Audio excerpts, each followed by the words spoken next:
Boa tarde. Eu queria agradecer a presença de vocês. Hoje a gente vai trazer, dando continuidade, né, às reuniões do Núcleo Avançado de Vascular e Endovascular do Hospital Sírio-Libanês.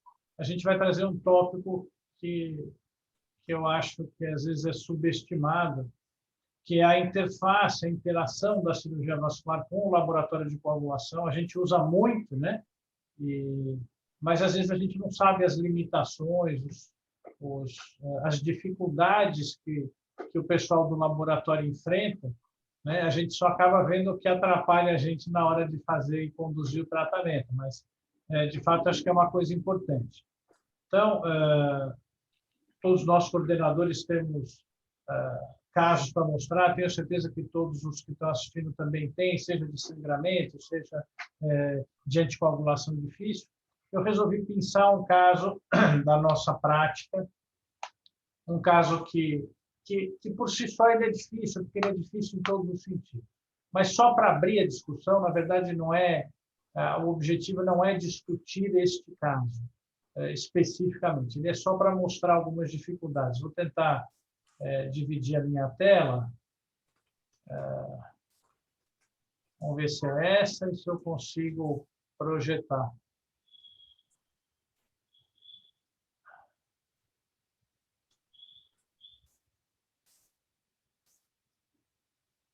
Vamos ver se eu consigo aqui. Peraí. Vocês estão vendo qual tela? De apresentação ou a outra? De apresentação. Tá. Então, isso aqui tem que sair, isso aqui também, né? Tá certo?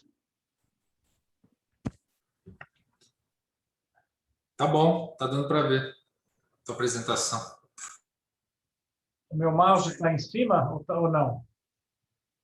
Está em Tá em cima. cima, tá dando para ver você mexendo. Tá bom, desculpa, eu estou com duas telas, às vezes eu não sei.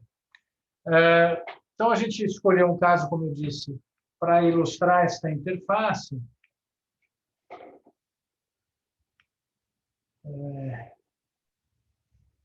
Vamos lá.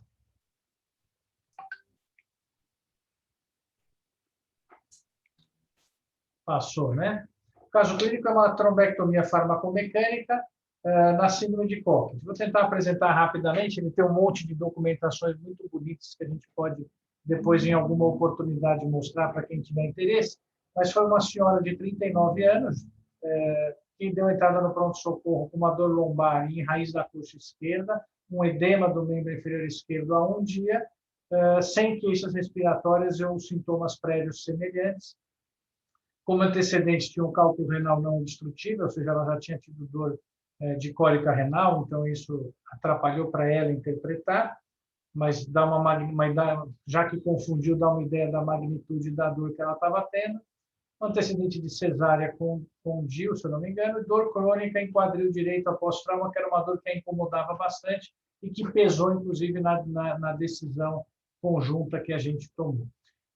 No exame físico, ela estava muito bem, obrigado, só com aquele edema importante da coxa, com um pouco de empastamento, e ela referindo que aquilo para ela era limitante, em especial considerando que ela já tinha dor no outro quadril. Então, em conjunto, a gente explicou as opções terapêuticas e optamos por fazer a trombectomia farmacomecânica. De exames complementares para facilitar essa decisão, obviamente, tinha um coagulograma normal, um dedímero de 15.000, o Doppler confirmando essa trombose venosa. Essa trombose progredia para o início da via femoral, né, da antiga femoral superficial, ou seja, descia um pouco, envolvia a crosta da safena magna esquerda, e na tomografia isso se confirmava, com uma imagem sugestiva de compressão e uma projeção, uma protrusão desse trombo para a veia cava. Então, aqui a gente tem um filminho dessa tomografia, não sei se vai dar para ver.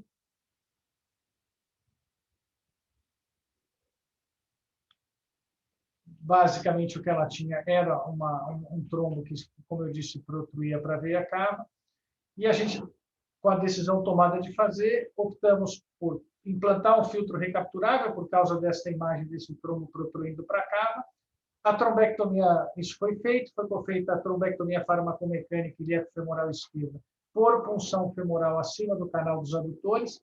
Aqui é um negócio interessante, a gente funcionou, portanto, no meio da coxa, não funcionou no local habitual, que seria ou a femoral, porque ali tinha trombo, ou a poplítea, que geralmente a gente, para quem não está habituado, funciona na entrada da veia safena parva, porque depois disso a veia poplítea aprofunda muito. Ela não tinha essa crosta, a parva era uma Jacobini que desaguava na safena, e aí eu ia perder o início da femoral, então a decisão foi funcionar a femoral ou a femoral superficial, a depender da nomenclatura que a gente queira usar, no meio da coxa, um lugar não muito convidativo, mas foi tudo bem, foi guiado por ultrassom, e aí eu tive acesso para poder chegar na femoral lá no seu início, né? Utilizando Actilise, né? De início, a gente fez um bolos de Actilise e depois fez a parte mecânica. Passado isso, mostrou a imagem de compressão, foi feita a angioplastia com implante de stent de 16%, guiada por AIVOS, foi tudo bem, ficou com um resultado excelente, aí a gente tirou o filtro de veia cava. No fim, o procedimento foi esse. Aqui dá para ter uma ideia da imagem do trombo na origem da femoral superficial. Eu vou falar superficial só para não gerar confusão. Pegando um pouquinho da safena e da femoral comum, e aí, portanto, para cima, para a ilíaco femoral.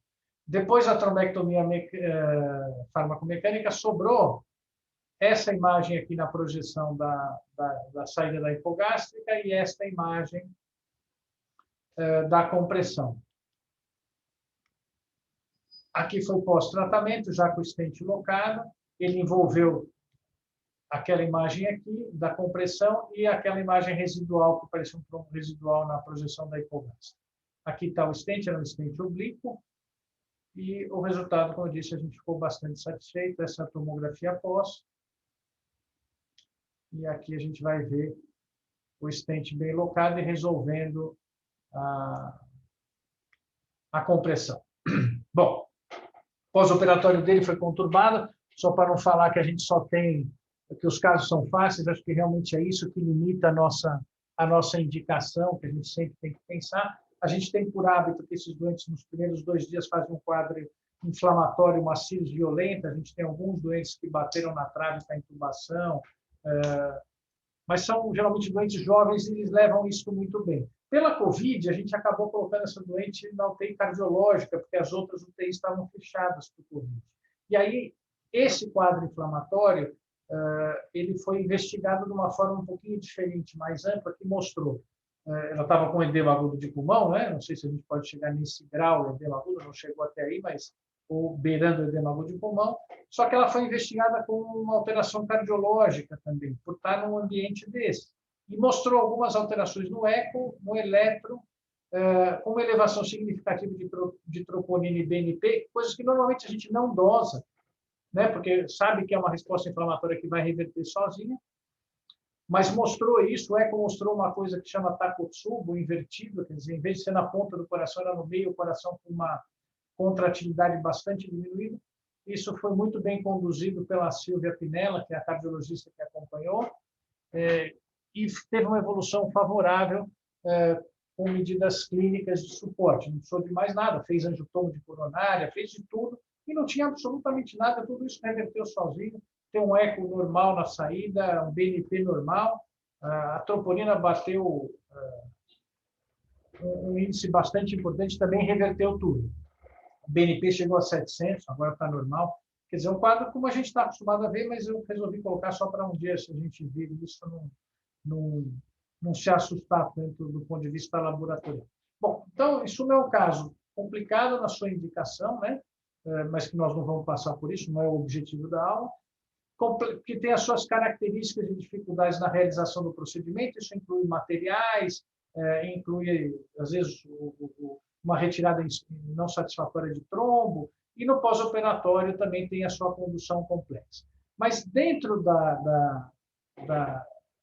do procedimento, do perioperatório, do pós-operatório, a gente precisa manter uma anticoagulação rigorosa, realmente rigorosa. E isso é que foi muito difícil nesse caso e foi muito difícil em outros casos também, né? Esse controle é feito com laboratório, a gente não usa tempo de sangramento, que talvez fosse uma coisa que é ágil de fazer, mas a gente acaba usando o TCA, que o anestesista está muito acostumado, né? o tempo de coagulação ativado, que tem as suas limitações. Eu não quero dar spoiler do que ninguém vai falar, mas tem as suas limitações, porque ele tem 2 presets, um para plasma, outro para sangue total, e se isso não for feito com o preset certo, dá um resultado absolutamente não confiável. Quer dizer, a gente faz um sangue total. Se ele estiver calibrado para plasma, você vai ficar dando heparina até morrer e o doente não vai mudar o nível de anticoagulação e você pode ter um acidente de sangramento. A gente já viu isso acontecer e não conseguia entender por que não funcionava. O fibrinogênio que a gente precisa, que demora um tempo, a gente, às vezes, nesse caso e nos outros, a gente não conseguiu o resultado de uma forma ágil, uma resposta padrão que a gente já tinha alertado que não serviria para a gente essa resposta, mas ela continua vindo, que é: eu não consigo te dar a resposta porque está com hemólise. O tratamento é hemólise. E a gente usa o fibrinogênio abaixo de 200 para interromper o procedimento.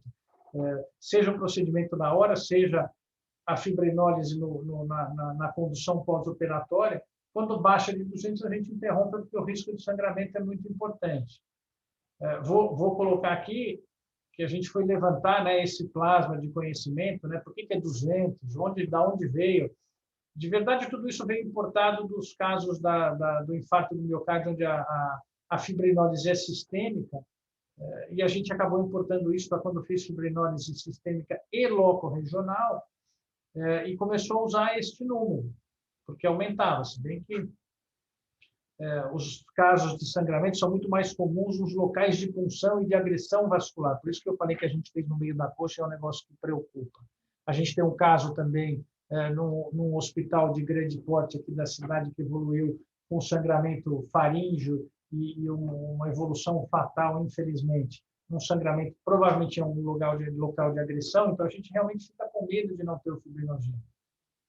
Porém, agora tem o acessório farmacomecânico. A gente tem a parte mecânica, que vai provocar hemólise, que vai atrapalhar nosso julgamento, tanto do fibrinogênio quanto do TTPA. Aí foi nos sugerido usar o tromboelastograma para o controle, e infelizmente a gente não sabe como é que isso evolui na presença de hemólise. Então, assim, a hora que tem hemólise, tudo isso pode estar falseado.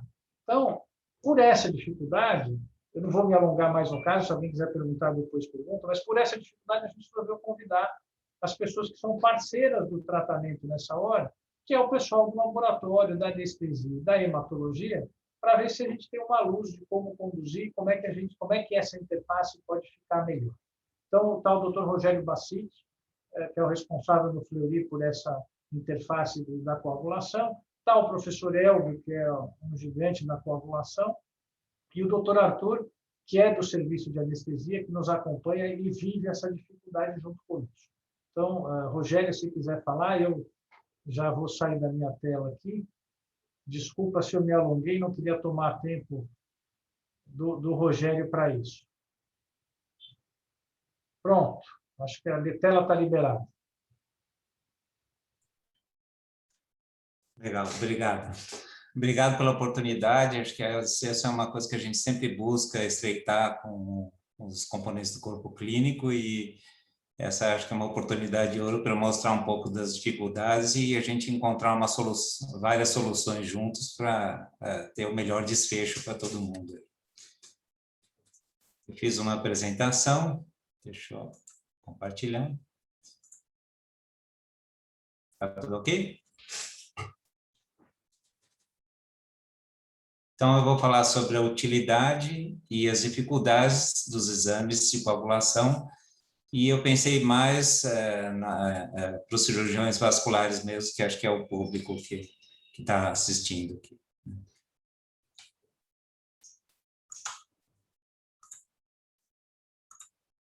Então, eu vou me concentrar em alguns exames que o laboratório executa. Infelizmente, o TCA a gente não tem ele em prática, né? Acho que até foi validado, mas a gente não executa esse exame, então eu vou me restringir a alguns exames que acho que são os mais relevantes. Então, basicamente, o TTPA, o tempo de tromboplastina parcialmente ativado, a dosagem do fibrinogênio, o dímero D e a tromboelastometria. Então, esses são os exames que, muito provavelmente, vocês precisam no dia a dia, para controlar, para estimar risco de sangramento, ver se o tratamento está certo, monitorizar o tratamento, e, às vezes, até para descartar a trombose também. Também eu vou falar um pouquinho de agregação plaquetária, mas acho que não é o principal foco, eu vou tentar falar um pouco menos, mas acho que é interessante, já que está falando do tema, que esse é um exame que a gente também oferece. Tem outros que a gente oferece, mas acho que não estão muito dentro da prática, então, para não ficar muito longo, eu restringi para esses exames. Então, todas essas são ferramentas úteis, né, para o controle de uso de drogas e que interferem no sistema hemostático. Então, basicamente, anticoagulação, fibrinólise, e acho que isso é que a gente precisa entregar da melhor forma possível, esses resultados, para ter a condução clínica da melhor forma possível. E a pergunta que a gente se faz é, será que dá para fazer em todos os pacientes, em todas as situações? Então, isso que eu vou tentar responder aqui com a apresentação. Primeiro, tem uma questão aqui que a gente tem percebido, e assim, depois que eu comecei a trabalhar em laboratório, isso ficou muito claro para mim. Eu acho uma coisa meio chata, né? Você ficar conferindo o paciente, data de nascimento e tal, mas depois que você vê uma troca e as consequências, a gente fica absolutamente obcecado por segurança. Então, assim, etiqueta certa, amostra certa, então são fundamentais. Então, a gente tem processos de segurança que a gente compartilha com o hospital e tenta conduzir, e tenta fazer da melhor forma possível para que não ocorram erros. Felizmente, no Sírio-Libanês é muito rara a troca de paciente, porque geralmente as equipes são bem engajadas. E a gente tem um problema clássico na hora da coleta, então, assim, tem uma série de interferentes que acabam ativando a coagulação e falseiam alguns resultados.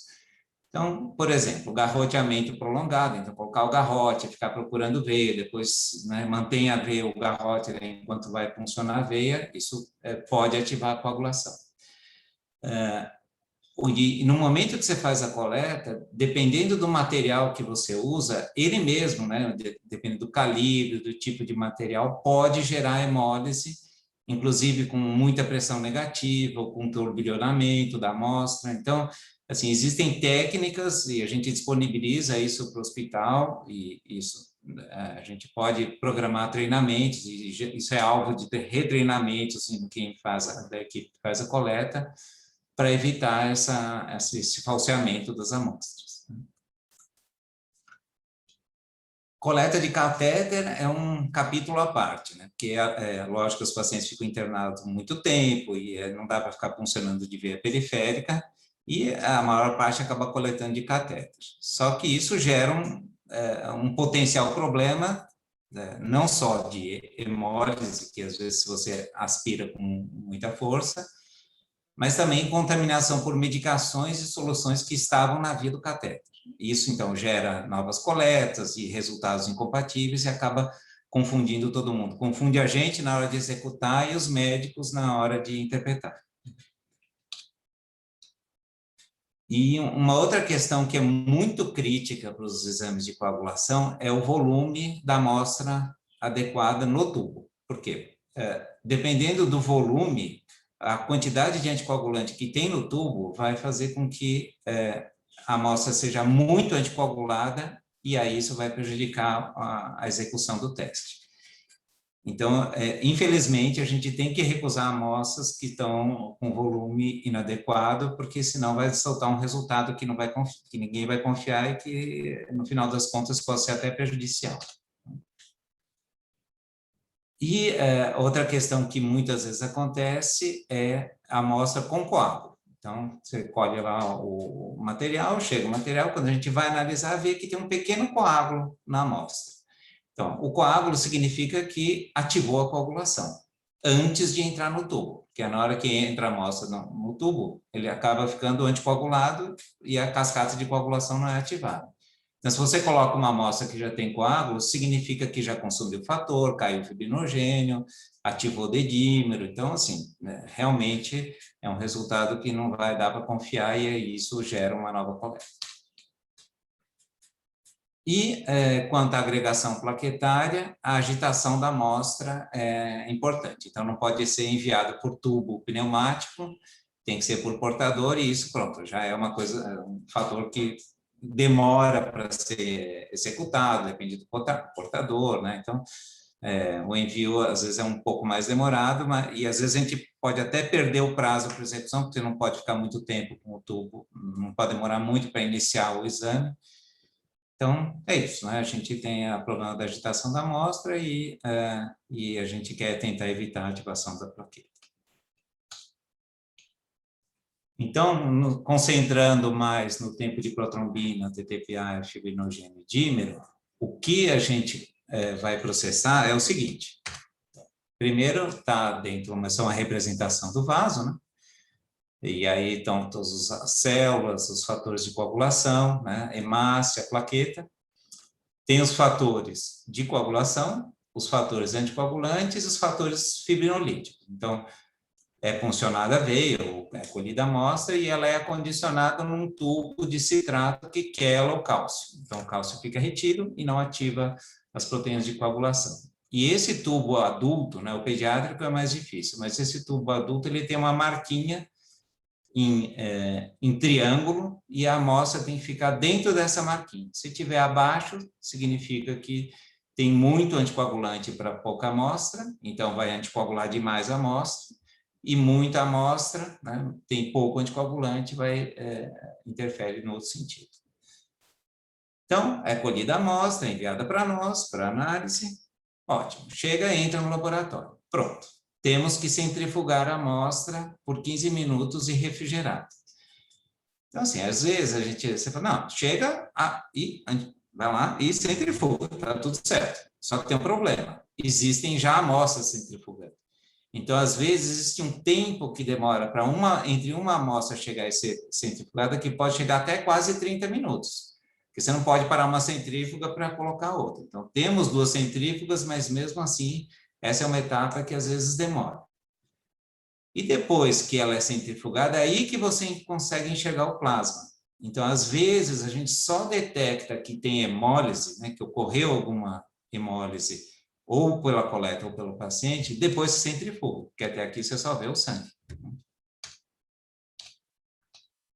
Então, chega o tubo, né, após a centrifugação, tem aqui os fatores de coagulação, os fibrinolíticos, né, e os fatores anticoagulantes. Então, essa parte do plasma que a gente vai analisar nesses exames. Então, é separado o plasma e esse aqui é que será analisado.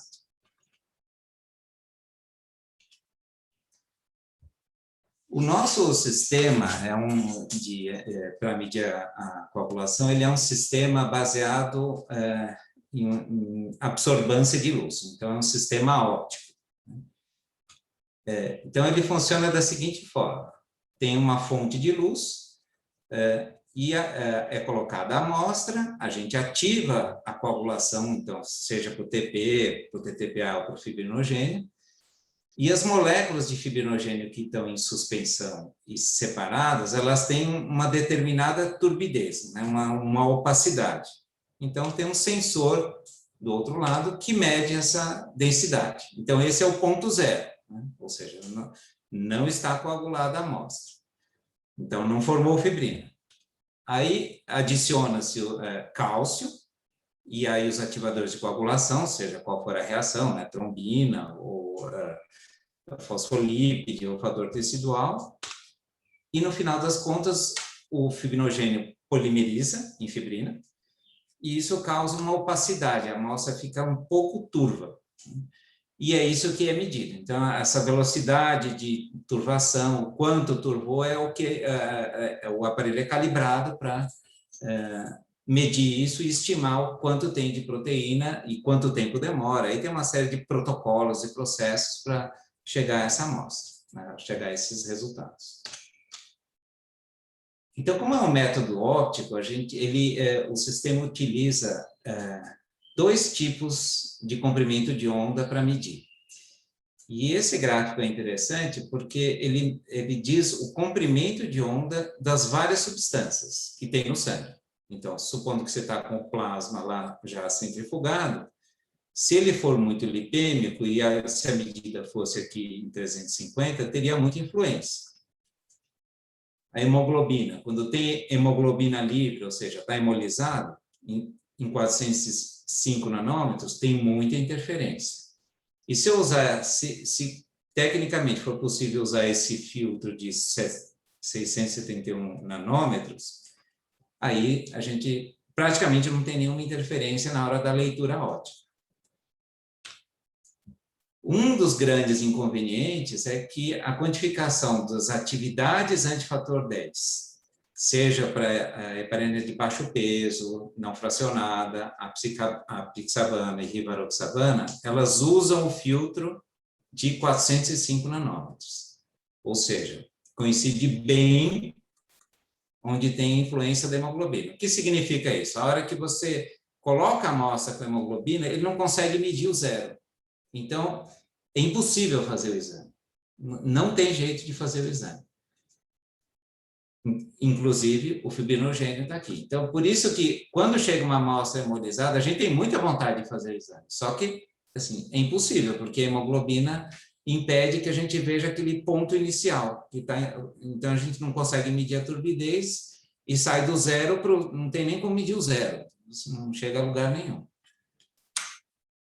Já para o dímero, né, o TTPA e o TP, é usado um outro filtro que tem pouca influência.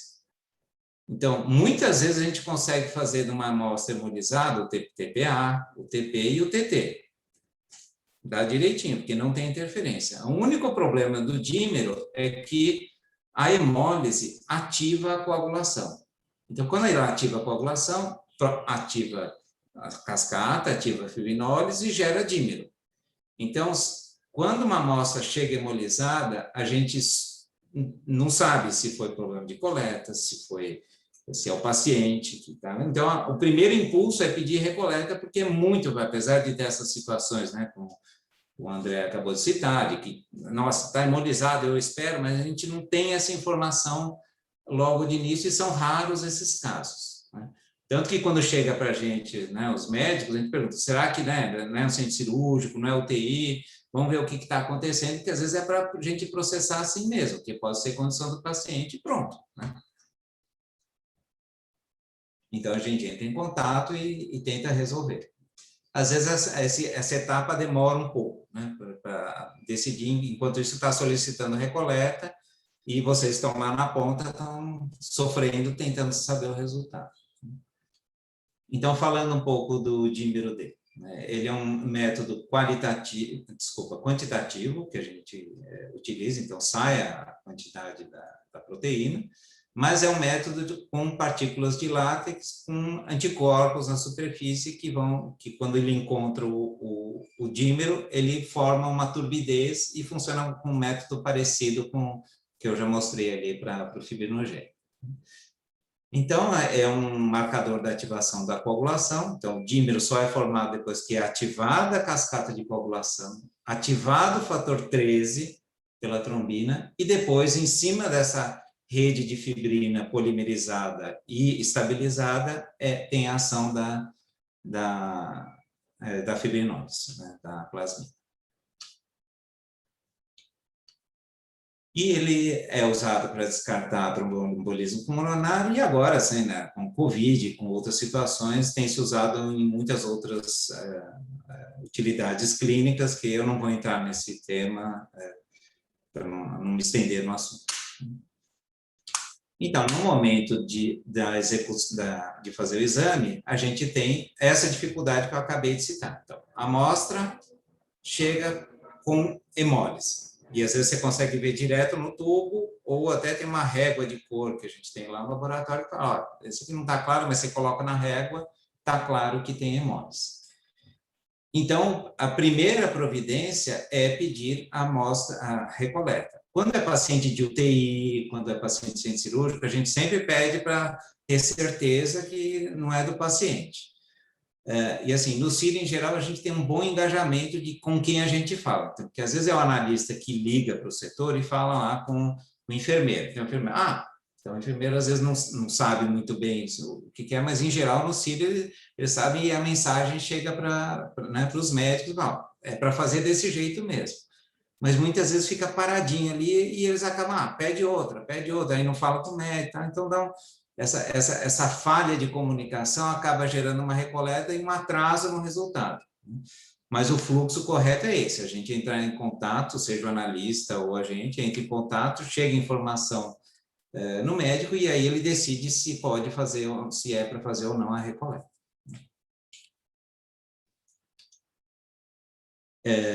Como sempre, então, volume inadequado no tubo, né? E você tem a presença da amostra, então isso dificulta, né? Impede a realização do exame para ter um resultado confiável. E isso acaba gerando, às vezes, a recoleta, né? E assim, com o engajamento da equipe, que a gente tem de uma forma, em geral, muito boa, acaba resolvendo o problema. Agora, às vezes, tem casos mais difíceis, que são, né, né, como esse que o André citou, que a paciente estava com hemólise muito tempo e tal, então, até quando chega para a gente, até a gente já desconfia que é isso, e aí já entra em contato com os médicos para tentar processar dessa forma mesmo. E o que eu já citei também, tempo de centrifugação. Então, às vezes tem que esperar, eu quero um resultado rápido, eu preciso decidir rápido. Só que assim, tem o tempo para a amostra chegar no laboratório, depois tem o tempo de centrifugação, depois o tempo de análise e às vezes uma confirmação. Então, assim, quando a gente prioriza ao máximo, às vezes dá para fazer em 1h e 15 minutos, desde o momento que entra no laboratório. Mas isso, assim, a gente sabendo muito bem, porque imagina, a amostra vai passando na mão de várias pessoas para priorizar da melhor forma possível. O tempo de tromboplastina parcialmente ativado, geralmente, acho que o principal uso é para controle da heparina contínua. Então, as dificuldades que a gente tem são o tempo de centrifugação, a mesma coisa, pode demorar até 30 minutos. Atrasos por coleta inadequada. Então, às vezes o paciente está lá heparinizado e a gente precisa dar o resultado e ver que, de repente, subiu para uma relação muito alta. Bom, será que isso é recoleta? Será que é a contaminação por heparina? Bom, o que a gente acaba fazendo, primeiro, para chegar numa amostra que está muito anticoagulada, já demora vários segundos. E, às vezes, eles ainda repetem o exame. Então, às vezes, demora uns 10 minutos ou mais para você fazer o primeiro teste e aí depois repetir.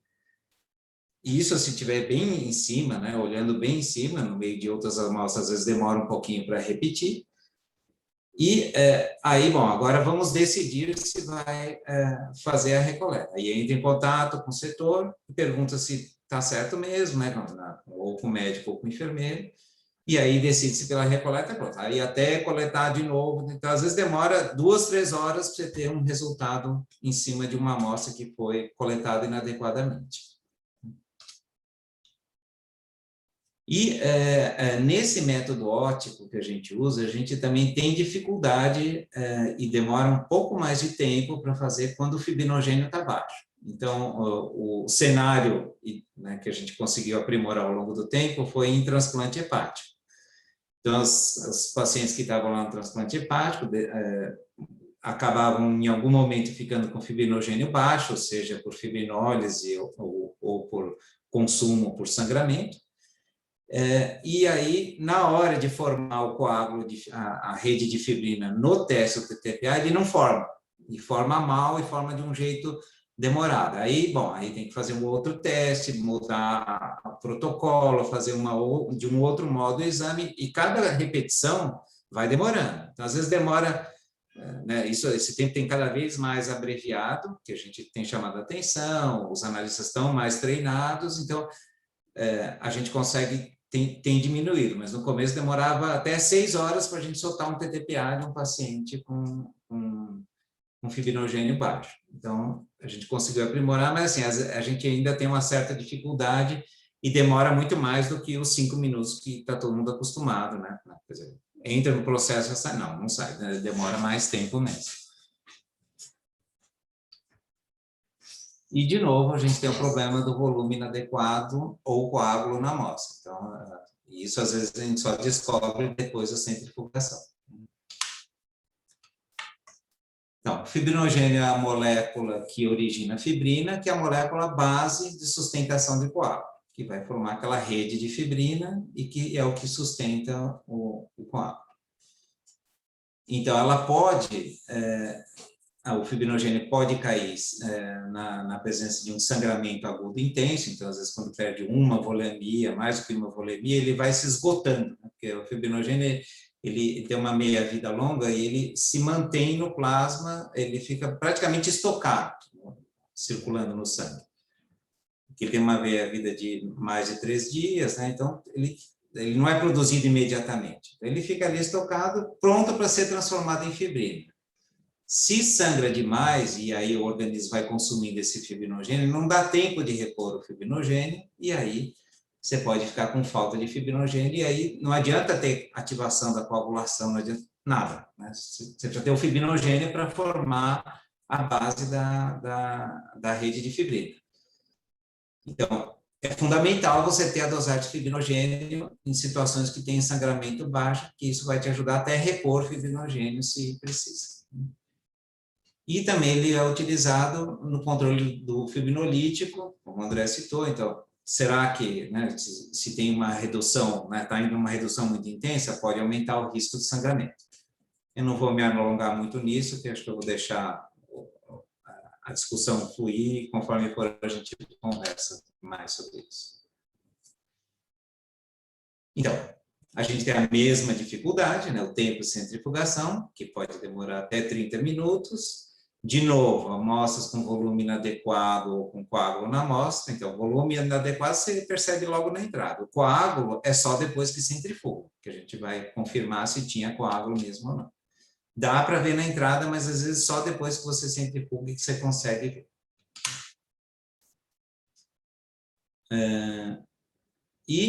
A presença de hemólise, né, então, seja ela do paciente ou por motivos de falha de coleta, de material indevido, ou técnica de coleta imprópria, acaba, neste método que a gente utiliza, impedindo a leitura em 405 nanômetros. Então, a gente fica numa sinuca de bico, porque se realmente for o paciente que está hemolizando, a gente não vai conseguir fazer esse exame pelo método que a gente tem. A gente até tem lá na central, né, um outro método que utiliza um ímã mecânico para detectar a formação da rede de fibrina, mas a gente não tem esse em rotina. Então, não tem um jeito prático de oferecer isso nesse momento, né, conforme a necessidade. Aqui, desculpa, aqui eu errei a sequência. Aqui é sobre a trombelastometria. Então, até eu sugeri, né, para o André, será que não valeria a pena fazer a trombelastometria, né, usar um dos parâmetros que a gente oferece nessa situação? Então, eu vou falar um pouco mais de trombelastometria agora, até para colocar em discussão. Então, ele é um método que é mais fisiológico, porque você retira o sangue, não centrifuga, e o sangue total é que é submetido a uma ativação da coagulação, e ele vai medir a formação do coágulo no sangue total. Então, esse exame pode ser feito em pacientes que têm hemólise intravascular. Eu fiquei até pensando, né, se você também colhe com material inadequado e hemoliza, também vai ativar a coagulação e pode falsear a trombelastometria, mas a gente não checa se tem hemólise ou não, porque a amostra não é centrifugada, ela chega ao sangue total e já é processada. De qualquer jeito, a gente faz, mesmo que esteja ocorrendo a hemólise intravascular. A desvantagem dele é que ele é pouco sensível a reduções leves. Então, contagem de plaquetas pouco reduzidas, né? Então, talvez 100.000 plaquetas não vai mudar nada. Se a função plaquetária também está um pouco alterada, até o uso de algum antiagregante pode não modificar nada no teste. Também deficiência de fibrinogênio, se for discreta, então esse nível de 200, né, que o André citou, talvez a gente não detecte no teste da tromblastometria. Talvez precise de um estudo melhor para a gente comparar, ver em outras situações, né, dosar com outro método, o fibrinogênio, para ter certeza de quanto que tem e se serve para essas situações a tromblastometria também. Então, as dificuldades da tromblastometria é que, de novo, amostra com volume inadequado, presença de coágulo na amostra, então a gente checa se tem coágulo antes de executar o exame, e isso gera recoleta, porque o exame não fica confiável. E a gente tem um inconveniente, que é o tempo de acrescimento dos reagentes. Isso tem funcionado para o transplante hepático, que os colegas anestesistas têm ligado para a gente e falam, estou mandando uma amostra. Aí a gente atira os reagentes da geladeira, deixa aquecendo, a hora que chega a amostra a gente já dá andamento. Então, isso depende de uma ligação, de um processo manual, né? Não tem um jeito automático de priorizar isso e de avisar. Pode ocorrer na tromblastometria fila de amostras, mas graças a um teste, a uma tratativa que foi feita de não prolongar muitos testes, né, de a gente terminar o teste em 30 minutos, a gente geralmente não tem fila de amostra. Então, tem 2 aparelhos que dão conta de um ou 2 pacientes que estão em andamento. Quando você precisa verificar a fibrinólise, precisa avisar a gente, porque aí a gente vai correr por 1 hora, né, o teste. E também a desvantagem que está ali da tromblastometria, deficiência, pequenas deficiências de fatores de coagulação também não vão aparecer. E o trombolastômetro funciona da seguinte maneira: existe uma cubeta, né, e um sensor. Conforme o coágulo vai se formando, o sensor em cima vai andando junto. Então, enquanto não está coagulado, o sensor fica parado. Conforme vai formando, ele vai andando ao mesmo tempo. E aí ele vai medindo esse grau de aderência, né, que o coágulo vai gerando. Então, grosseiramente forma um gráfico, né, conforme vai começando a acompanhar, né, a formação, o sensor vai formando coágulo, vai formando essa onda que é para um lado e para o outro. E aí tem vários parâmetros que podem ser medidos, tempo para iniciar o coágulo, amplitude, e cada um tem um significado aí. Não vou me alongar muito nisso, mas a gente oferece vários métodos possíveis, né? Então, esse é uma sigla que a gente faz, que é apenas para fazer a tromblastometria sem nenhum artifício para identificar qual que é o problema. Então, é tromblastometria natural, né? Por isso chama NATEM. O INTEM é um método que praticamente ativa mais a coagulação como se fosse a via intrínseca, seria um similar do TTPA. Então, é uma ativação com fosfolípide, que ativa a coagulação do sangue total, mas é um pouco mais similar para ver a ativação das proteínas do TTPA. Tem o XTEM também, que aí é parecido com a via extrínseca, que seria do tempo de protrombina, que é ativado com fator tecidual. E o que a gente tem sugerido, né, que talvez resolva para esses casos aí, que tem hemólise, que é o FibTEM, que é um método que vai basicamente ver a ativação do fibrinogênio, porque ele corta a influência das plaquetas. Então, quanto que vai ser formado de coágulo não vai ter influência nenhuma das plaquetas, vai ser só rede de fibrina. Então, ele vai ser um reflexo de tudo que existe de ativação de proteínas de coagulação e, no final das contas, geração de fibrina. Então, ele pode ser um bom reflexo da quantidade de fibrinogênio, porque se eu tenho pouco fibrinogênio, o FibTEM fica alterado. Esse APTEM é um método para ver quanto bloqueia você põe uma proteinina que é um bloqueador da fibrinólise, e aí você consegue ver se aquele tromboelastograma que mostrava uma hiperfibrinólise, ele fica melhor após essa adição da proteinina. Eu acho que é difícil vocês utilizarem, porque assim, na prática é mais para detectar se o paciente está fazendo hiperfibrinólise ou não, que obviamente quando está usando Actilise ele tem fibrinólise, né? E tem um outro parâmetro que pode usar, que é um bloqueador de heparina, para comparar, para ver quanto daquela dificuldade de iniciar a formação do coágulo é pelo próprio uso de heparina. Então, rapidamente aqui, então, eu tenho uns gráficos do Xtem, como se fosse o TP, né, via extrínseca, via intrínseca, que é a formação, o FibTem, que é menor, né, comparando o INTEM com o FibTem, você vê que a participação das proteínas de coagulação sem as plaquetas, né, porque isso aqui é igual a esse sem as plaquetas. Então, não tem ativação plaquetária, tem só a formação da rede de fibrina. E o APTEM. Então, esse aqui é o normal, né? Então, quando você tem redução de plaquetas, o que você vê é isso, menos amplitude do Xtem e do INTEM, e o FibTem, que vê a fibrina, está igual.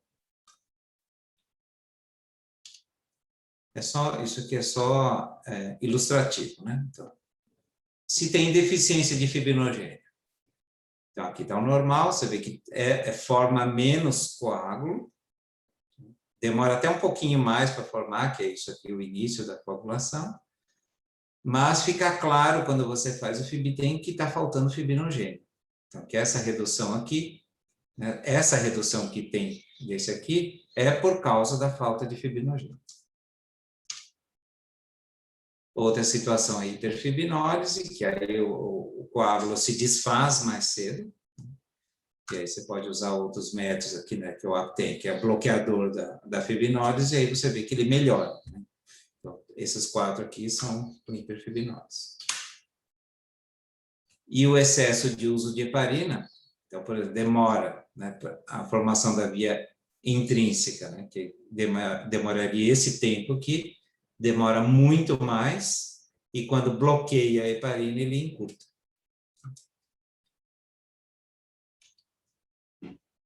E para facilitar, a gente disponibilizou no próprio PEP, na hora da prescrição, uns kits para prescrição. Você pode pedir eles separados, mas também tem como pedir os kits. Então, você pode pedir o perfil básico com FibTem, né? Então, fibrinogênio, a via extrínseca e intrínseca, ou, se quiser, só a via extrínseca e o fibrinogênio. E, se quiser, pode pedir só o FibTem, mas é bom sempre comparar com o Xtem para ver como é que está a coagulação junto com as plaquetas,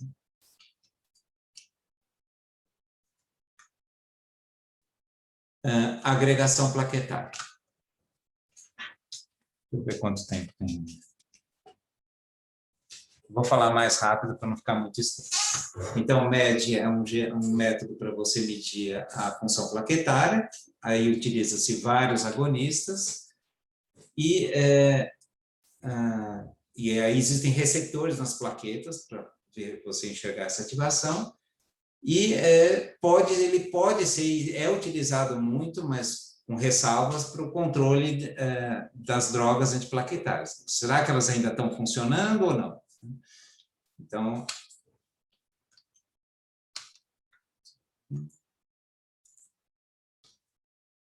as dificuldades são agitação da amostra após a coleta, limitação quanto à correlação com eventos hemorrágicos. Então, às vezes você tem alteração na agregação plaquetária, mas não se tem certeza se eles se correlacionam com sangramento ou não. Então, às vezes você precisa repetir o exame, porque a gente tem muito interferente nesse teste. Então, outras drogas, a presença de hemólise, lípides, tempo de execução, até temperatura ambiente. Então, assim, é um teste delicado que você tem que interpretar com cuidado, porque ele é um teste in vivo, para ver a função das plaquetas, mas ele precisa ser confirmado para você ter certeza daquele resultado. Então, rapidamente, existe um receptor, né, na plaqueta. Em geral, é assim que funciona o teste.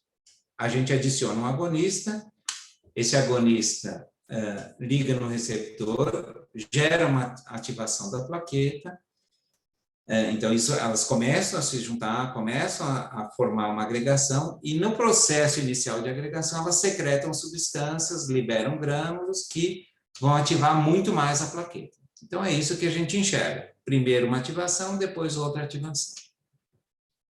O método é parecido, né, de leitura, é por fonte de luz, então, conforme vai agregando, você vê mais luz passando, é só ao contrário, mas é assim, né? Diminui a absorvância, né? Então, a gente enxerga essas curvas, isso é uma agregação normal, com vários agonistas, você pode utilizar várias doses, e rapidamente, por exemplo, quem usa AS, esse aqui é o normal, né? Então, quem usa o AS, como ele bloqueia o maquinário, né, as enzimas que vão fazer a segunda ativação, com algumas doses mais baixas de agonistas, a plaqueta não agrega, conforme é agregado aqui. Ou agrega e desagrega. Ou agrega mal, como a adrenalina aqui.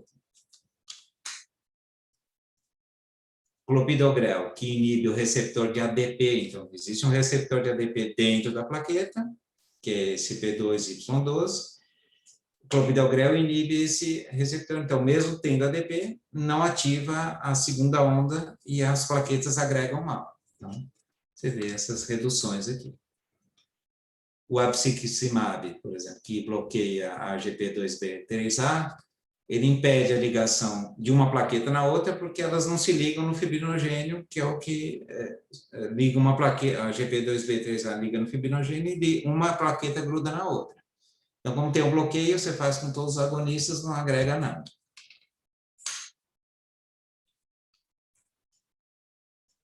Então,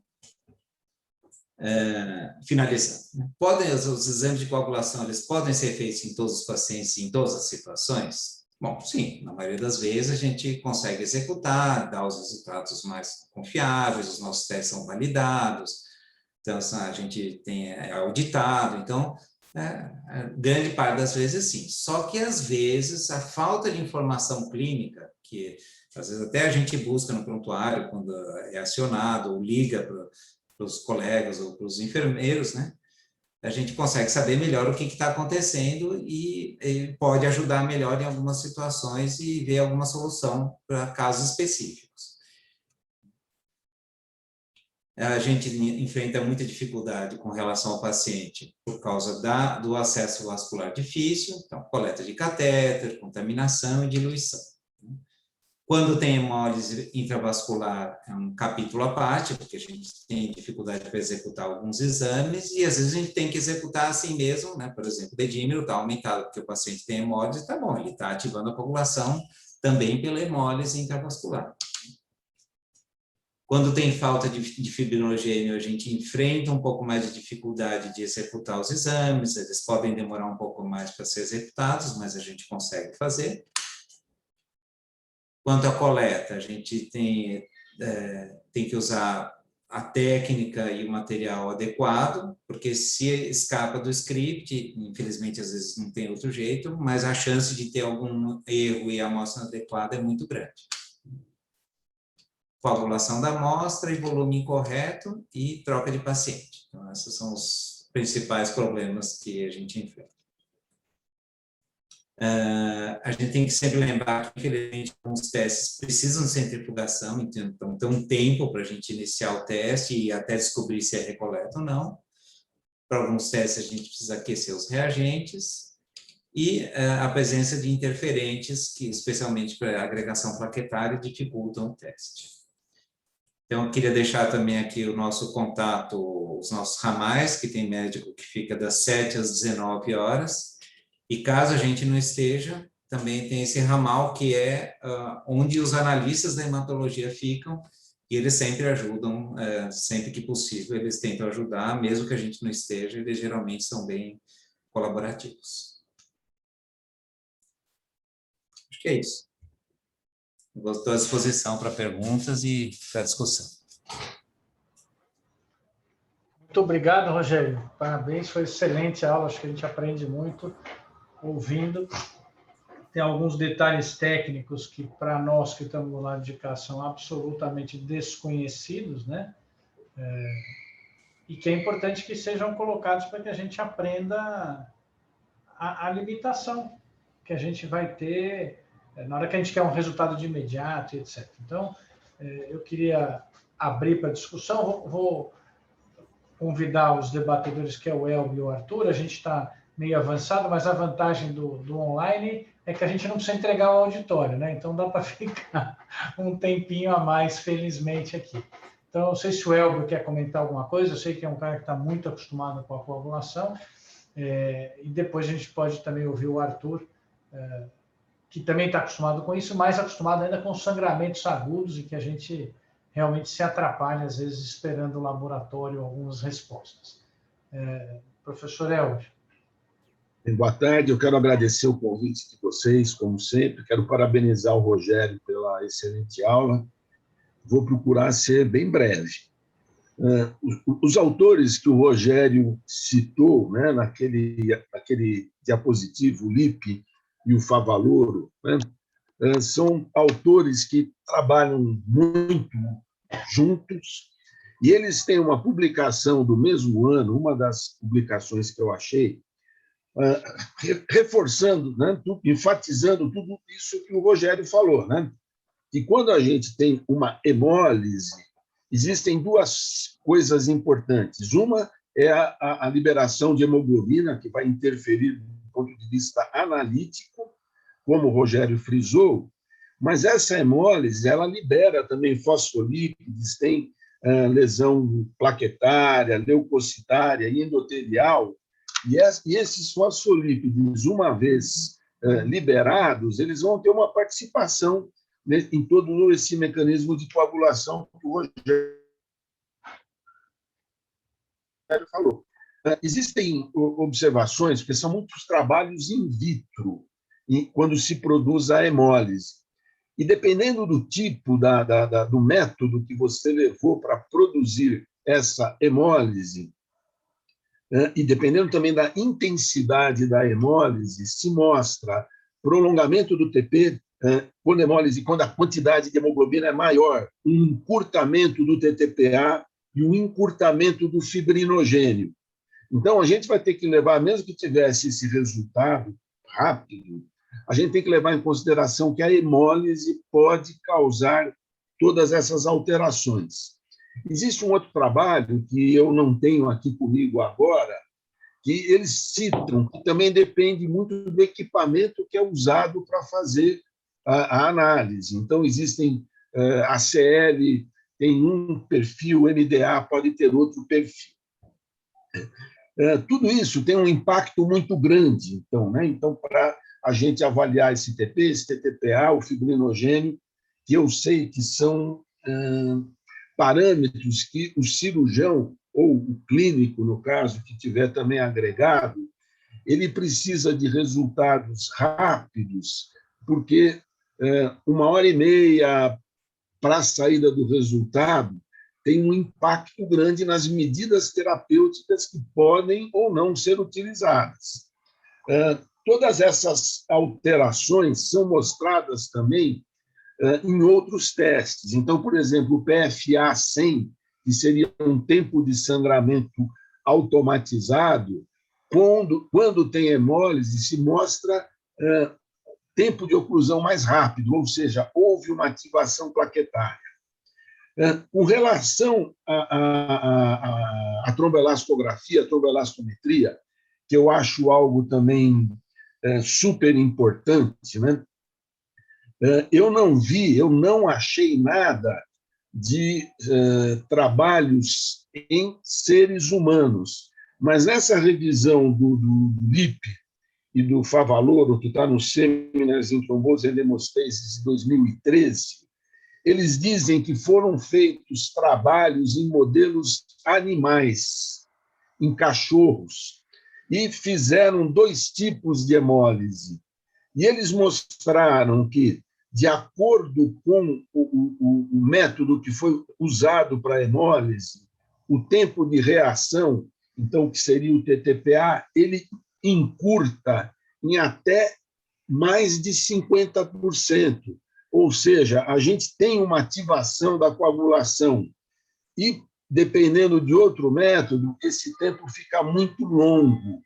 Por outro lado, tanto faz qual o método, se mostra que aquele ângulo, o ângulo alfa, que está dizendo a velocidade da reação, ele diminui em 50%, e a amplitude máxima, que está vendo fibrinogênio e plaquetas, ela chega a cair até 47%.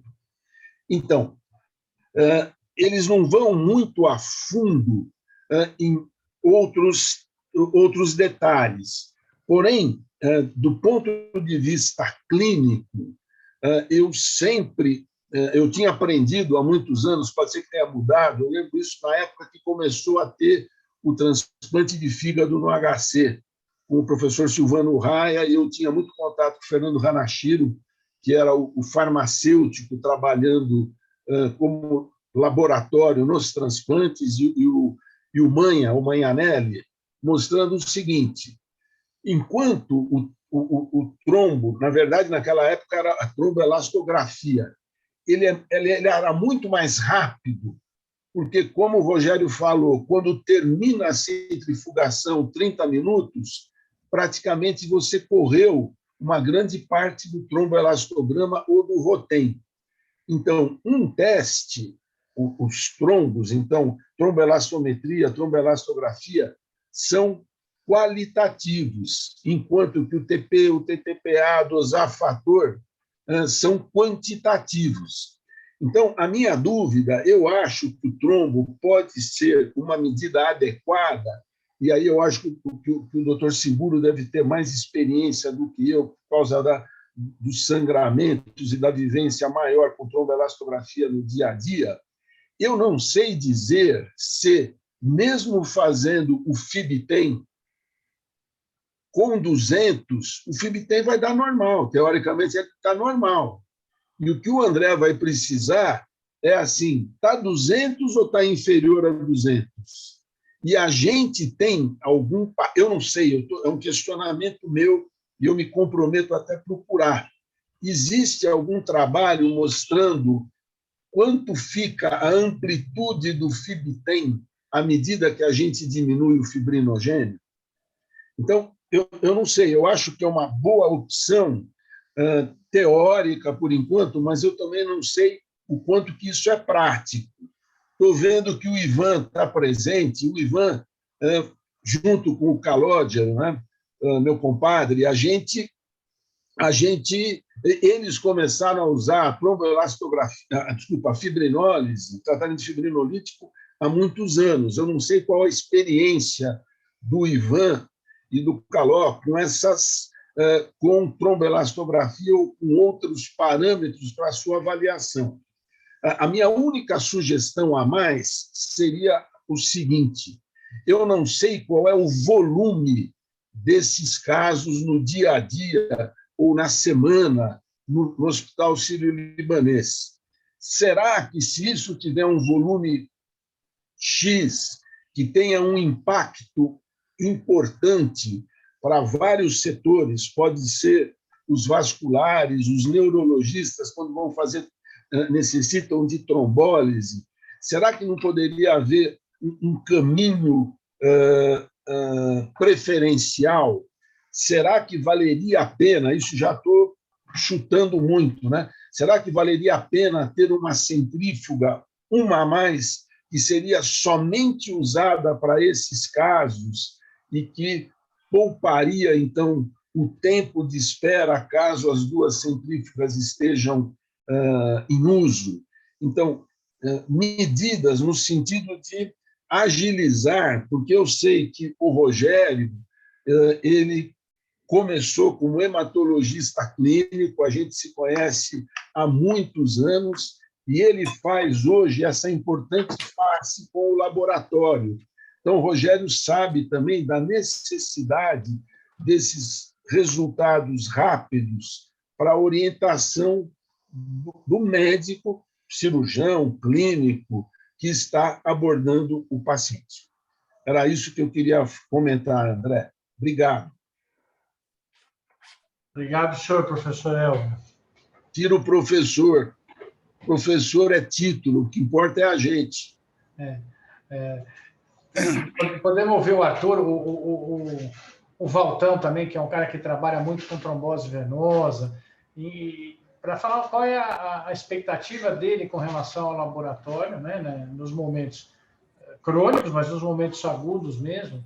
Tá o Mauro também, depois o Mauro, que eu sei que tinha um contato muito íntimo com o laboratório de coagulação do Berilo, eu ia realmente gostar de ouvi-lo, mas vamos lá, o Valtão e o Arthur, para dar o parecer deles. Se alguém tiver pergunta, por favor, interrompa para a gente ouvir, porque cada um tem a sua angústia nisso, né? André, obrigado pelo convite aí. Foi muito legal ter ouvido os colegas, a aula do Rogério, os comentários do Dr. Elber. Aprendi bastante e revi alguns conceitos antigos também, desde a época do transplante hepático, do HC, onde a gente tinha aquele tromboelastógrafo do lado e acompanhava as curvas no momento em que aconteciam, né? Muito interessante. Do ponto de vista, vocês estão me ouvindo bem? Porque eu estou numa sala comum, está tendo muita interferência de barulho? Tá.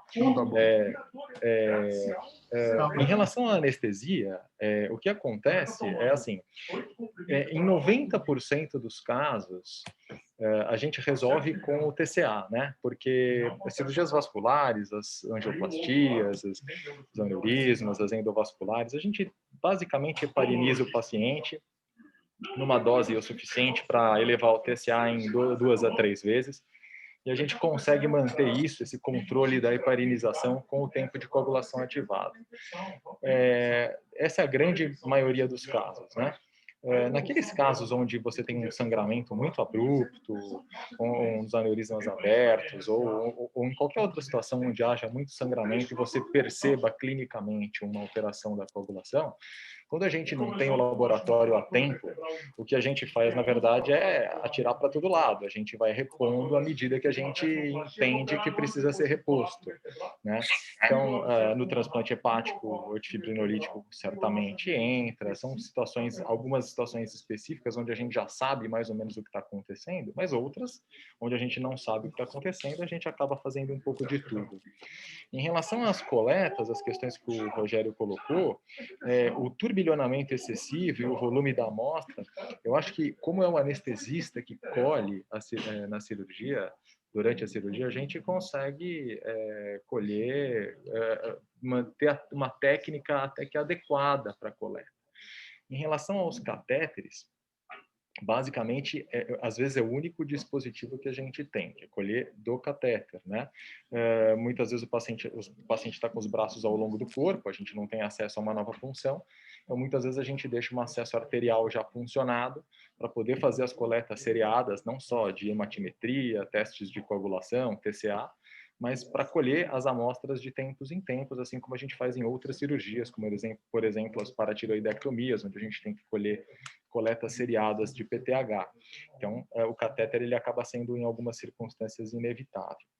Em relação ao transporte da amostra, já existe um protocolo aqui do centro cirúrgico, onde os técnicos de enfermagem, ou eles mesmos, ou através de um portador, já levam as amostras até o Fleury, ou seja, nenhuma dessas amostras passa por nenhum tubo, e a gente acaba ficando muito em cima desse processo, quando o tempo é um fator crucial.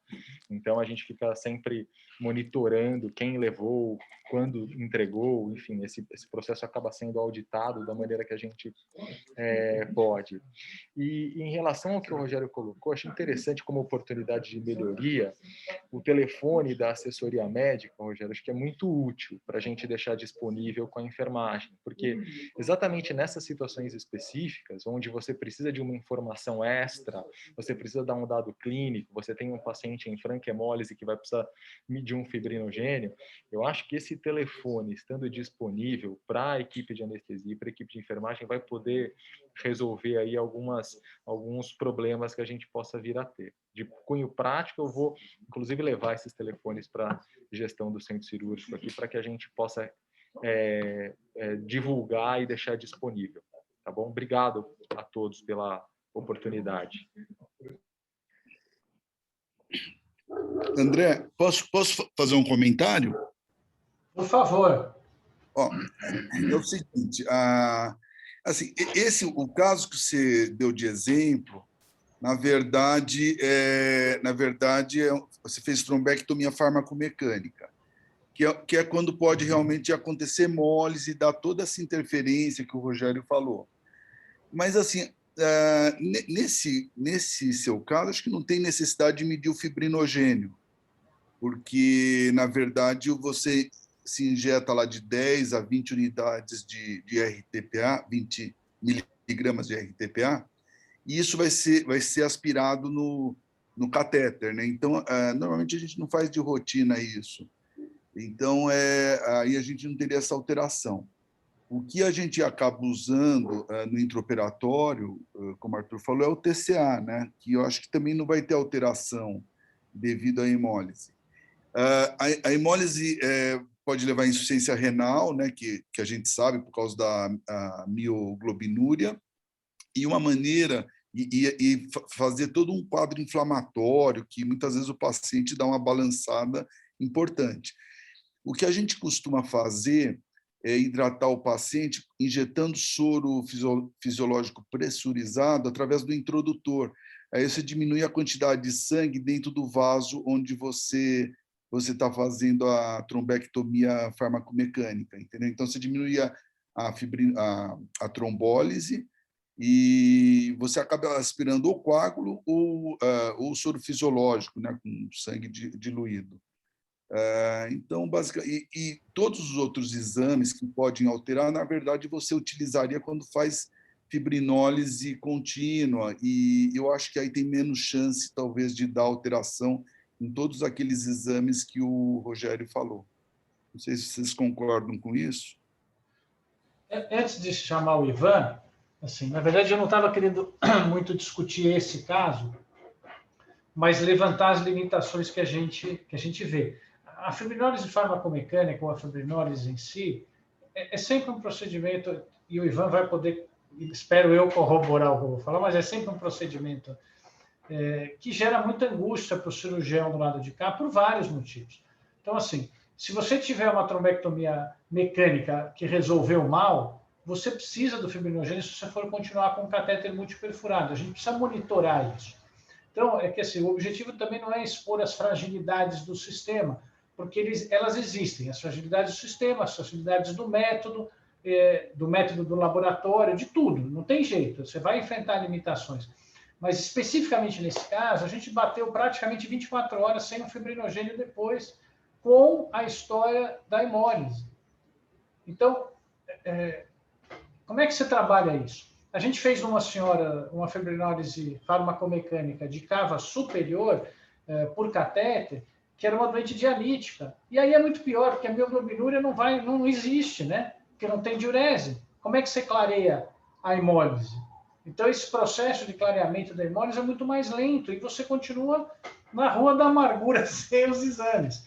Então, como eu disse, eu nem sei se o fibrinogênio é tão importante, não é só por isso, é porque ele vem de outras situações, né? Não vem da farmacomecânica, ele vem dessa fibrinólise com catéter e ele vem, esse número cabalístico de 200, o Ivan me ajudou, me cedeu artigos super recentes de 88, que é da onde de verdade está rindo lá, né?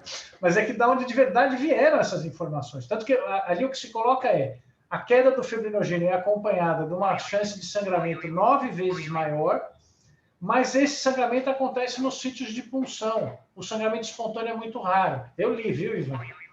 Eu fui pedir socorro para ele ontem, falei, da onde vem essa informação maldita dos 200?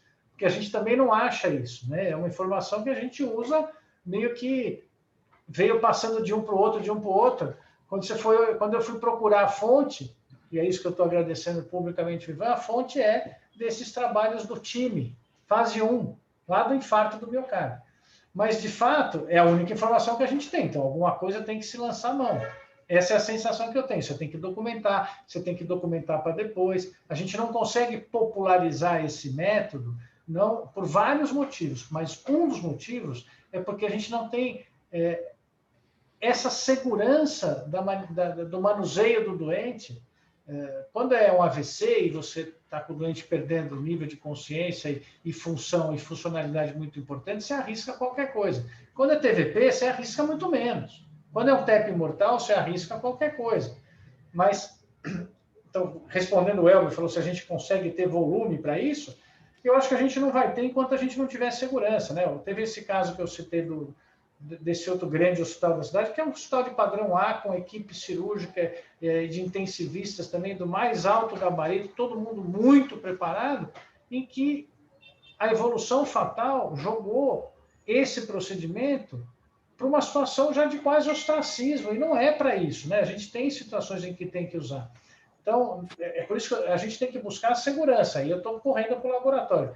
O Ivan, que também tem bastante experiência, que, aliás, é o cara que popularizou a loco regional no nosso meio, né? Antes da mecânica, com catéter multiperfurado, com guia de Katzen multiperfurado, pode dar a opinião dele. Ele deve ter sofrido muito com essa falta de segurança na hora de fazer. Deixa eu cumprimentar o pessoal, o Rogério, o Elbio e o Arthurzinho. Muito legal. Eu queria mudar um pouquinho de assunto, porque assim nós já estamos super atrasados aqui. Eu queria perguntar uma coisa para o Rogério. Quando a gente pede agregação plaquetária, é um horror para o paciente marcar, ambulatorial, né? Porque marca para não sei daqui a quanto tempo, porque precisa juntar alguns pacientes. Só mas a minha dúvida... Oi? Só segunda-feira. Então não sei. Eu queria saber do Rogério qual a importância que vocês dão para esses testes no controle da antiagregação as poucas coisas que a gente consegue fazer ambulatorialmente em cirurgia vascular, e comparasse com o tempo de sangramento.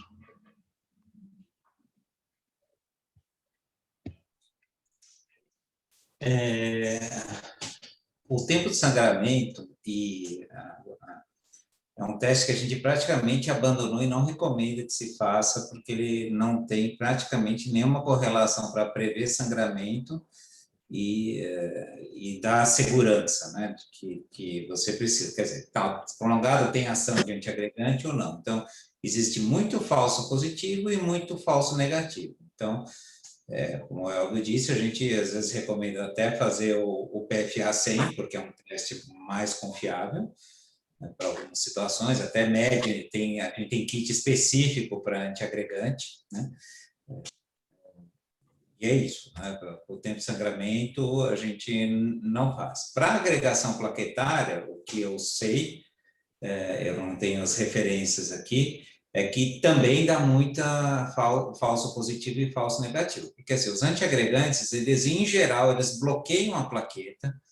Na hora que o paciente recebe, ele vai sendo bloqueado, as plaquetas são bloqueadas. Conforme são produzidas novas plaquetas, as novas plaquetas que vão entrando no pool de circulação, quando suspendeu a medicação, elas funcionam. Então, ele vai recuperando a agregação ao longo dos dias, né? A função das plaquetas ao longo dos dias. Então, todo esse refinamento a gente não consegue ter de uma forma muito precisa com a agregação plaquetária, ainda mais considerando todos os interferentes, né? Agora, para mim é uma surpresa aqui, acho que, deixa eu só ver se a nossa coordenadora técnica está copiada, a gente vai endereçar a sua queixa de dificuldade de agendamento, porque, assim, nós até um tempo atrás não tínhamos, mas agora a gente tem o agregômetro dentro do CIR. Então, assim, é uma questão de organização de agenda, porque o aparelho está lá, ele fica parado a maior parte do tempo, não tem nenhuma dificuldade. Então, é uma questão de organizar o atendimento aí, que é uma prerrogativa do CIR. Acho que a gente pode voltar. Respondi a sua pergunta?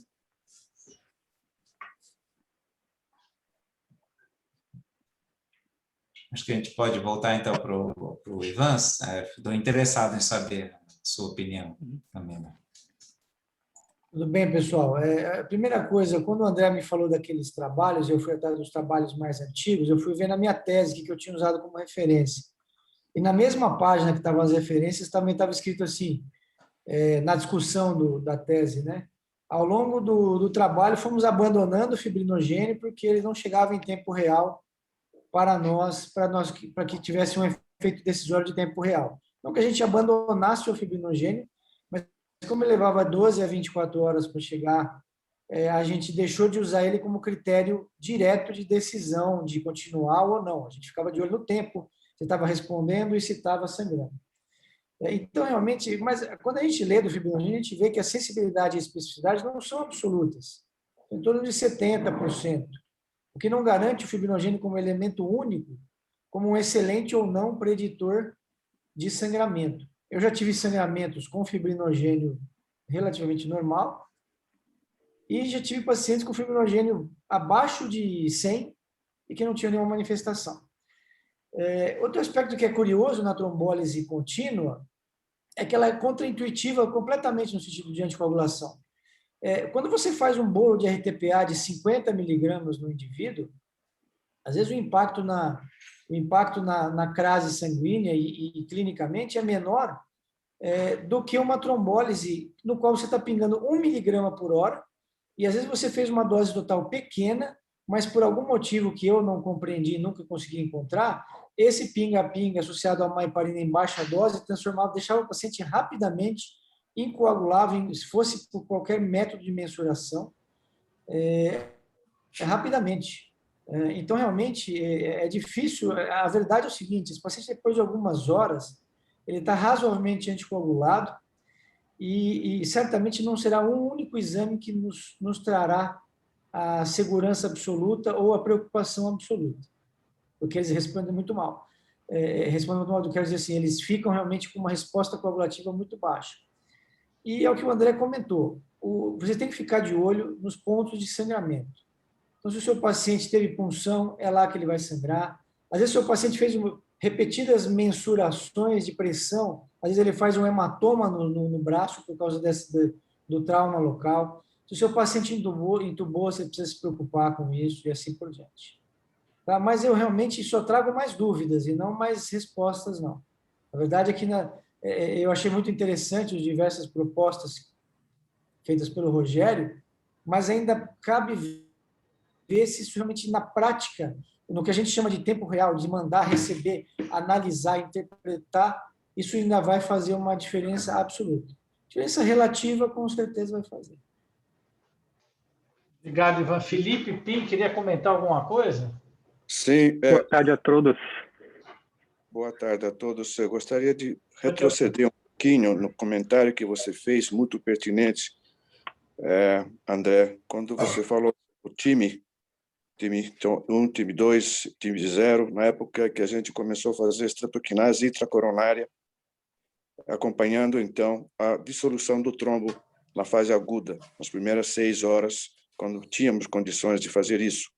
E naquela ocasião, eu estava no Einstein na época, não estava aqui no Sírio, fizemos um esquema junto com o doutor finado, doutor Gastão Rosenfeld, de acompanhar as trombólises intracoronárias com infusão, naquela época, estreptoquinase e depois coactilise, até que ponto a gente poderia continuar fazendo a trombólise até que o trombo seja lisado e o ventrículo esquerdo fosse possivelmente recuperado. E nós chegávamos nesse número mágico que você citou de 200. Se o vaso abria, recanalizava e o trombo dissolvia, ficávamos muito felizes, recuperando o fluxo. Agora, se o trombo não lisava, às vezes pelo tempo que ele ficava lá grudado e fazia uma fibrina muito firme, nós interrompíamos o procedimento e não continuávamos. E desse jeito, a gente não teve maiores complicações, tanto nos pontos dos catéteres, como também na trombólise sistêmica, vamos supor que o paciente atingia. Esse é um depoimento, vamos supor assim, que começou antes da época dos stents e dos balões, e foi realmente no primórdio. A artéria que recanalizava, ficava a lesão obstrutiva ateromatosa, e a gente não tinha como fazer um procedimento adicional na fase aguda. O paciente ficava uma semana até que os efeitos clínicos melhorassem e depois, na maioria das vezes, ou era mantido anticoagulado ou era mandado para a cirurgia. Eu teria inúmeras perguntas a fazer, aproveitando o Rogério, o Elbio e todos os colegas que estão presentes, meus parabéns pela exposição, aprendi muito. Acho que a coagulação é um assunto extremamente espinhoso, difícil, não só para vocês vasculares, como para nós cardiologistas, porque as duas especialidades se tocam. Nós usamos anticoagulantes por causa de stents, por causa de fibrilação atrial. Às vezes, agora, com próteses valvares na válvula aórtica, na válvula mitral. Desculpe eu me estender, mas é que o assunto é palpitante e eu gostaria que você o trouxesse outra vez, incluindo também situações cardiológicas, e a gente recorre aos colegas que possam nos ajudar, porque não é fácil. Às vezes se discute muito uma tripla anticoagulação de varfarina, DOAX, ou então aspirina, clopidogrel, qual tira, qual põe, e realmente tem gente que sangra muito quando se toma. Eu pessoalmente não gosto, além de 2 anticoagulantes, né? Como que se controla os DOAX? Através do 10A, porque muita gente começa a achar que não tem uma forma de controlar direito. A varfarina já está muito mais consagrada. Então, eu dou, além de dar parabéns e aprender muito com vocês, eu gostaria que esses assuntos pudessem ser trazidos outra vez. Eu não posso estender mais do que já me estendi. Ivan, obrigado, professor Teofanes. Ivan, só queria dar um palpite sobre essa alteração que a gente vê. Eu concordo com você, a gente vê muito mais na fibrinólise loco-regional estendida do que em bolos, né, que se faz para outras situações, como, por exemplo, para a TEP. A minha visão é porque a meia-vida do Actiris é muito curta. Então, não dá tempo de ela destruir toda a cascata e consumir toda a coagulação, os fatores de coagulação. Enquanto a outra, apesar da dose ser menor, é contínua, horas e horas e horas. E acho que é por isso que abriu espaço para a parte mecânica, para a gente poder tentar tirar este tempo, que é o tempo da parte alongada, estendida, vamos chamar assim. O Felipe Pim tinha pedido a palavra, não sei se ele ainda está com a gente. Estou aqui, André. Essa é uma conversa espírita, né? Ainda está entre nós? Você está, se manifeste, por favor. Vamos lá. Boa tarde a todos. O que eu queria falar é o seguinte, do meu ponto de vista, a gente tem 2 cenários diferentes, né? O uso de um exame, seja ele qual for, para eu guiar uma anticoagulação, para eu guiar uma terapia, e aí a gente está falando aqui, o exemplo que você trouxe é do intraoperatório.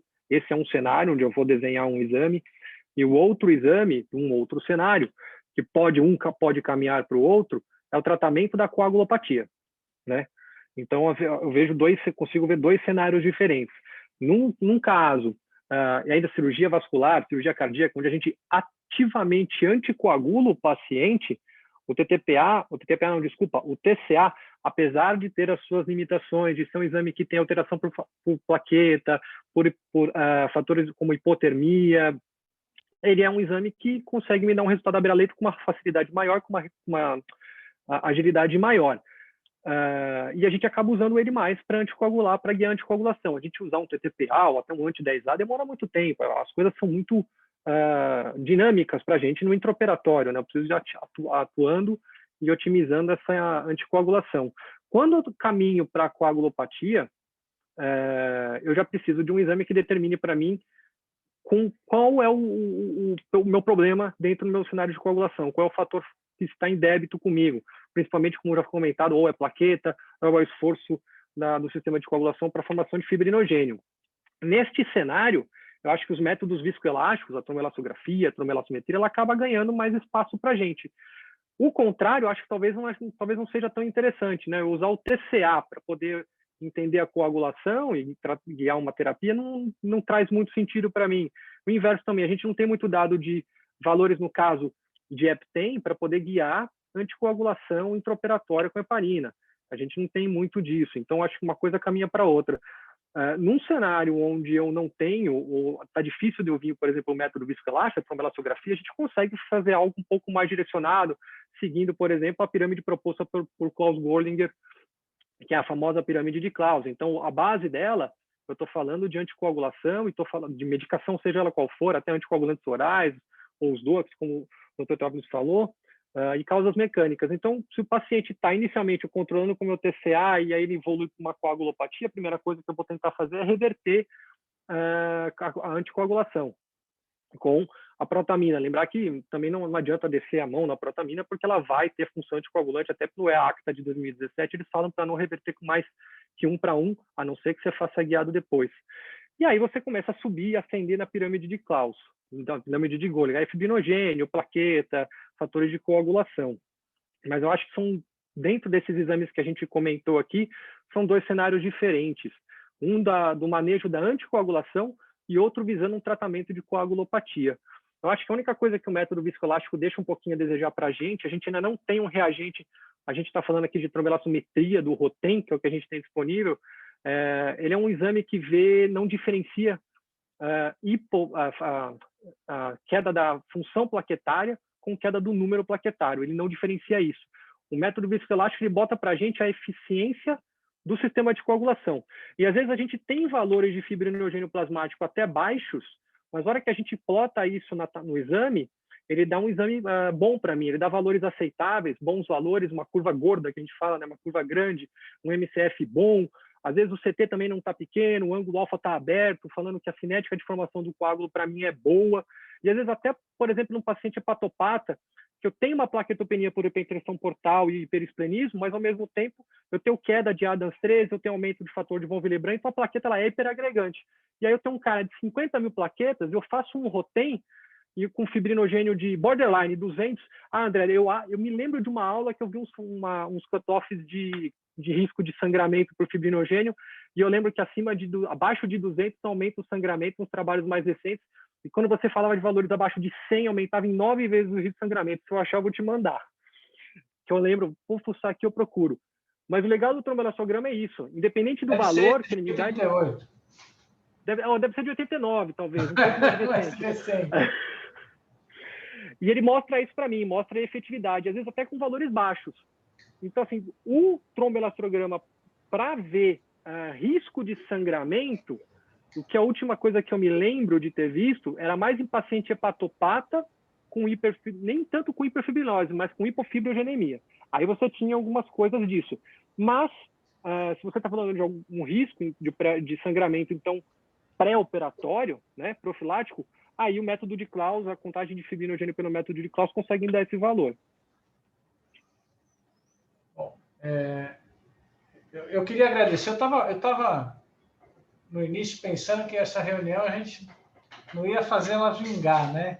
E toda vez eu tenho uma grata surpresa. E hoje, assim, mostra quanto que eu tinha para aprender, né? Tendo essa visão idiota que eu tive antes de que ela podia não vingar. Então, eu só posso agradecer todo mundo. Eu vou ter que interromper porque a gente se alongou demais. Por isso mesmo, né? Por essa reunião ter despertado tantas dúvidas e mostrado as limitações que a gente tem. Eu quero primeiro parabenizar a todos e quero de novo pedir a todos que, se tiverem casos, sugestões, professor Teofanes, faço coro com o senhor, isso aqui vai dar uma série de reuniões se a gente quiser discutir. Já tem 2 núcleos que falam sobre coagulação dentro do hospital, né? Fora as pessoas que não estão nos núcleos, mas que vivem esse problema.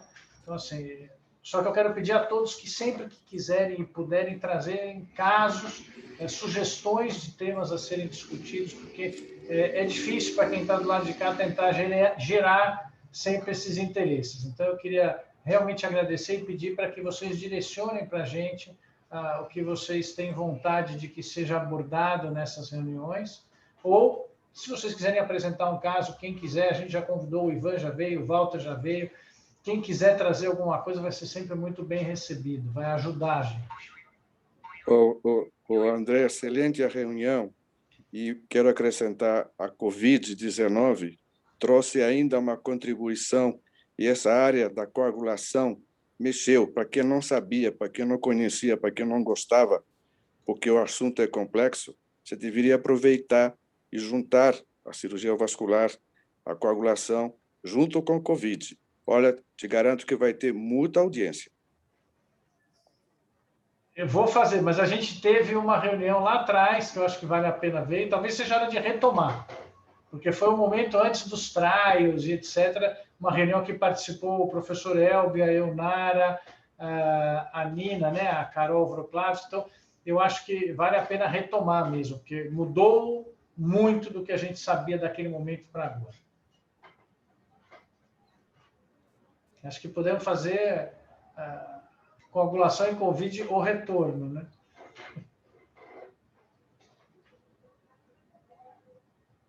Pessoal, queria só agradecer de novo, pedir para quem puder sugerir os temas. Agradecer o Rogério, foi brilhante sua aula, você vê, acho que a gente está discutindo até agora.